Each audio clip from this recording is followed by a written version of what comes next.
गजाननाला वंदन करून, मातपित्याला नमन करून आज मी तुम्हाला गीतेचा 14वा अध्याय सांगत आहे. श्रीकृष्ण भगवंतांनी अर्जुनाला केलेला उपदेश. ओम नमो भगवते वासुदेवाय.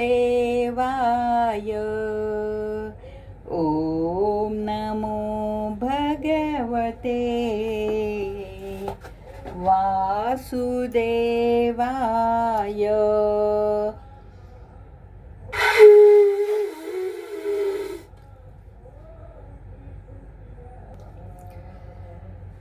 यानंतर श्रीकृष्ण भगवान म्हणाले, हे अर्जुना, ज्ञानातीत हे अतिउत्तम परम ज्ञान मी पुन्हा तुला सांगतो की जे जाणल्यामुळे सर्व मुनी लोक आणि संसारातून मुक्त होऊन परमसिद्धीला प्राप्त झाले आहे.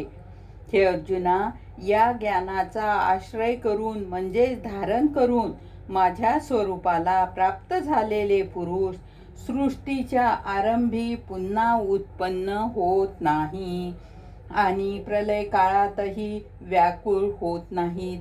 कारण त्यांच्या सृष्टीमध्ये त्यांच्या दृष्टीमध्ये मज वासुदेवाहून भिन्न दुसरी कोणतीही वस्तू नाही. हे अर्जुना, माझी महत ब्रह्मरूप प्रकृती म्हणजे सर्व भूतांनी योनी आहे, म्हणजेच गर्भधारणा करण्याचे स्थान आहे. आणि मी त्या योनीमध्ये चेतन रूप बीजाची स्थापना करतो. त्या जड आणि चेतनाच्या संयोगाने सर्व भूतांची उत्पत्ती होते.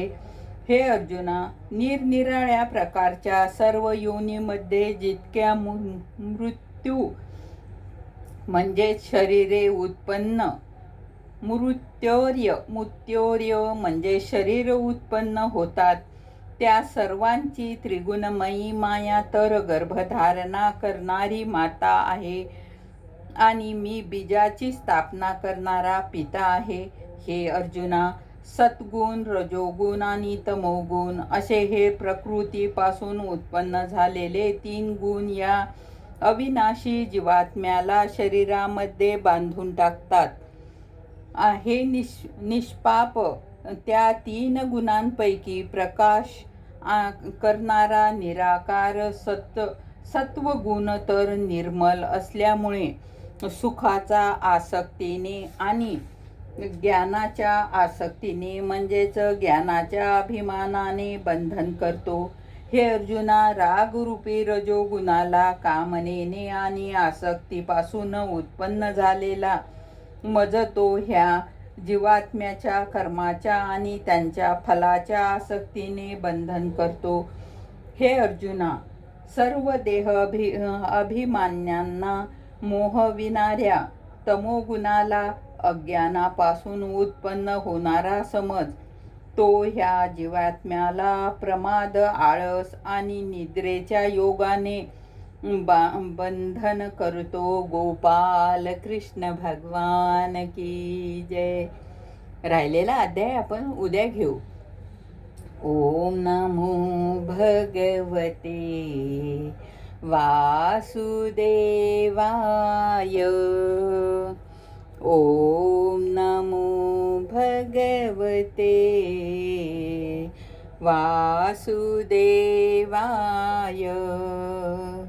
ओम नमो भगवते वासुदेवाय.